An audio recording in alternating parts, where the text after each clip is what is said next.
It's another episode of In the Kitchen with yours truly. And there's something good on the menu tonight. And I kind of stumbled across it. I just opened up a cookbook today. I woke up this morning and I was thinking on what to make for dinner. Usually that's what I do. I wake up in the morning. I'm a planner. I like to plan everything. So I woke up this morning and I think, what should I have for dinner tonight? And I looked over at my bookcase of cookbooks, and I saw a cookbook on the shelf that is probably one of my favorites. And I say it's one of my favorites because living alone, as I do, sometimes it can be a little bit difficult to find a recipe that doesn't serve 8 or serve 12 or serve, some number like that. And then you got to figure out how to get a third of a quarter teaspoon of something, like what's that? What's a 1/3 of a quarter teaspoon of ground coriander or something like that. So that's always a little bit challenging. And one day I was walking through one of my favorite places, Costco, and I saw a book that just jumped out at me, and it's called The Complete Cooking for Two Cookbook. And I guess the author is America's Test Kitchen, 650 recipes for everything you'll ever want to make. And it's really a nice, it's a great cookbook. It's not a nice cookbook. It's a great cookbook in that the recipes in here are made just as the title says, for two people. So when you live alone and you want to make something to have for dinner, it's really nice because you can always get 2 meals out of the recipe, one for dinner and perhaps one for lunch the next day. But anyway, as I was browsing through this recipe book today, I just opened the cookbook, and every now and then I'll do that. Like, sometimes I'll be walking past the Bible, interestingly enough, and I'll just pick up the Bible and I'll just open it to a random page to see if there's any message, that just jumps out at me in connection with what I might be thinking about or experiencing or going through, what have you. And today I opened up the cookbook, and it came right to page number 206. Now, growing up as a little kid, I lived on 204, and if I really wanted to stretch it, I could say, what a coincidence. I grew up on 204, and I used to have a paper route, and 206 was on my paper route. But I won't do that. But anyway, I opened it up, and right there was the recipe that I'm going to share with you tonight. It's the Moroccan-Style quinoa and kale with raisins and pine nuts. And it's a vegetarian dish. And I thought, how perfect, because I'm going to Australia, and I'm going to spend some time with a lovely lady who's vegetarian. So it's a great opportunity for me to brush up on my vegetarian cooking. And I thought, I have most of the ingredients for this recipe with the exception of a couple items. And I thought, why not make this for dinner? And, this cookbook has a little preface to each recipe which says why this recipe works. And it's called Moroccan-Style Quinoa and Kale with Raisin and Pine Nuts. We combine 2 protein-packed vegetarian staples, quinoa and chickpeas, in one pot for this unique pilaf style dish. Hearty kale helped tie the dish together, and golden raisins and carrot imparted sweet, earthy notes. To play up the Moroccan flavors, we spiced the dish with fragrant coriander and hot pepper red flakes and a squeeze of lemon juice. With as much protein as it has flavor, the hearty combination of quinoa, chickpeas, and kale makes a great vegetarian dish for 2. Be sure to rinse the quinoa to remove its bitter coating. Don't dry the greens completely after washing. A little extra water clinging to leaves will help them wilt when cooking. So there you go. We're going to make Moroccan-style quinoa and kale with raisins and pine nuts. And as I normally do when I'm going to cook, I like to prep everything, get it all ready to go. And let's start by sharing the ingredients with you. Here you would have the ingredients for the dish. And just off to the left, you can see I've got ground coriander and the red pepper flakes. I'll actually share the ingredients with you here. You can take a look. So there are the ingredients there, and then there's a few other items right there. But it's going to call for 2 tablespoons of olive oil, which I have over there, a small onion that's chopped fine, and I've got that just over there. 1 carrot peeled and cut into 1/4-inch pieces, which I was able to do right there. 2 garlic cloves that were minced, and you can see that right there. 1/4 teaspoon of ground coriander and 1/8 of a teaspoon of red pepper flakes, and I mix those up and put that right in there. And then what else do we have? We're going to have 1½ cups of vegetable broth, which I've got all prepared over there, and 1/2 a cup of quinoa, which is rinsed, and you can see that. And then I'm going to have 3/4 of a cup of canned chickpeas that were rinsed. And what else do we have here? 2 tablespoons of raisins, golden raisins at that. And you want some salt and pepper, which I'll have at the over by the stove. And then it calls for 6 ounces of kale, stemmed and chopped into 1-inch pieces. So there's your kale right there. Looks like rabbit food to me. But 2 tablespoons of pine nuts that were toasted, and I got those right there.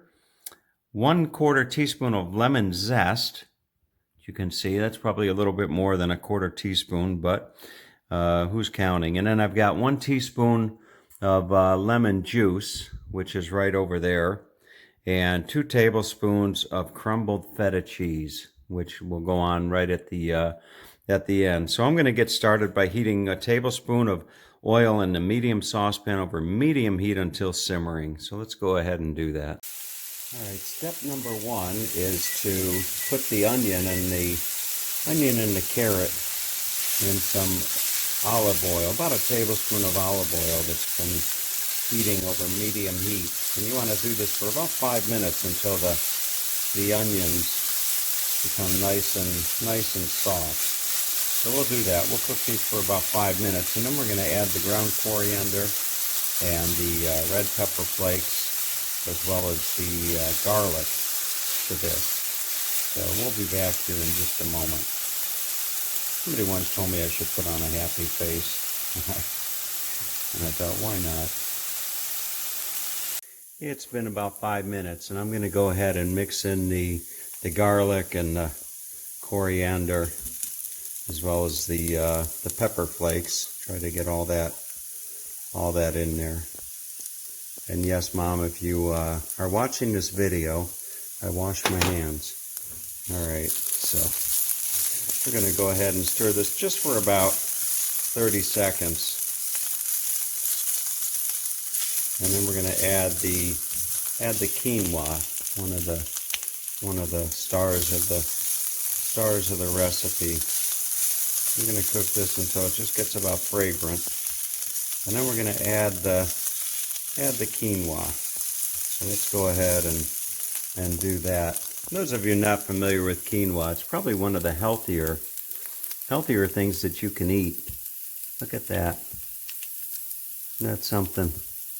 Let's go ahead and put the quinoa in. There you go. Looks like it's snowing. Snowing quinoa. All right. So now we're just gonna stir this and let this get nice and brown and toasty for well, I can't recall what the recipe said, but when I come back here shortly, I'll tell you how long to do that. That already looks pretty good. All right, the quinoa's been cooking for the better part of, I think it was about 3 minutes. You want to cook it till it's brown, and now we're going to stir in the broth, the chickpeas. So let's stir this in here.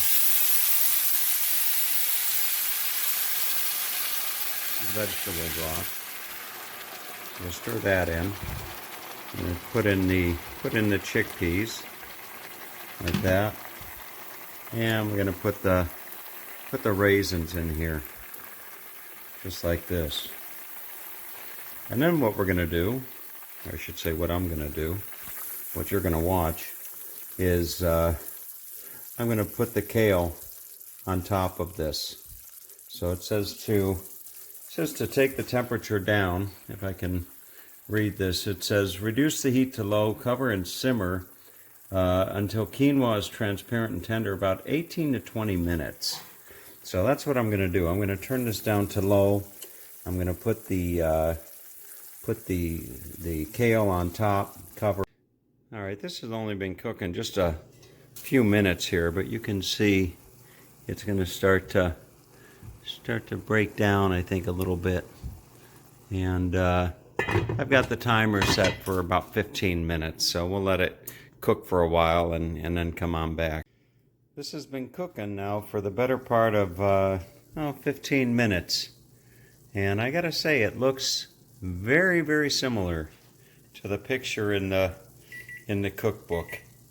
And there goes the timer. So now I'm gonna go ahead and take this off the heat and add the pine nuts, the lemon juice, the zest, a little bit more olive oil, salt and pepper, and some feta cheese.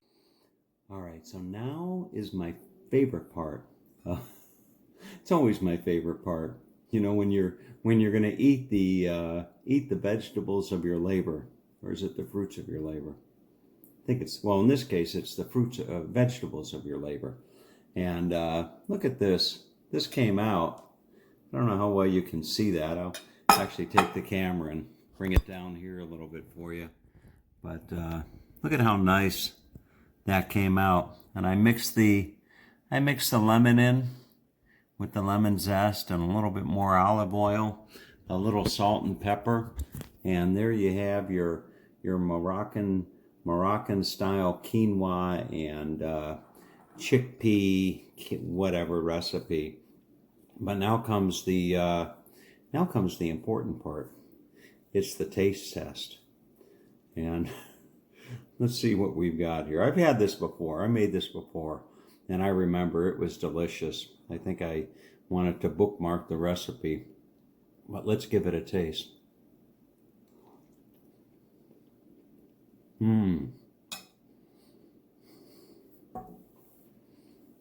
Beyond. That is beyond delicious. It's absolutely fantastic. What a recipe. You should try this at home. And if you really want to make it authentic, such as I'm going to do, look what I'm going to put in tonight. Casablanca.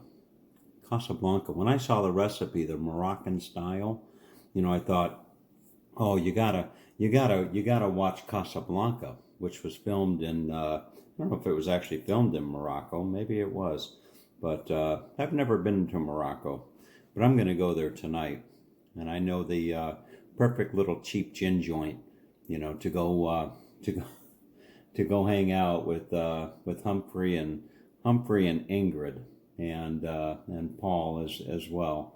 So this film actually won Best Picture in 1943.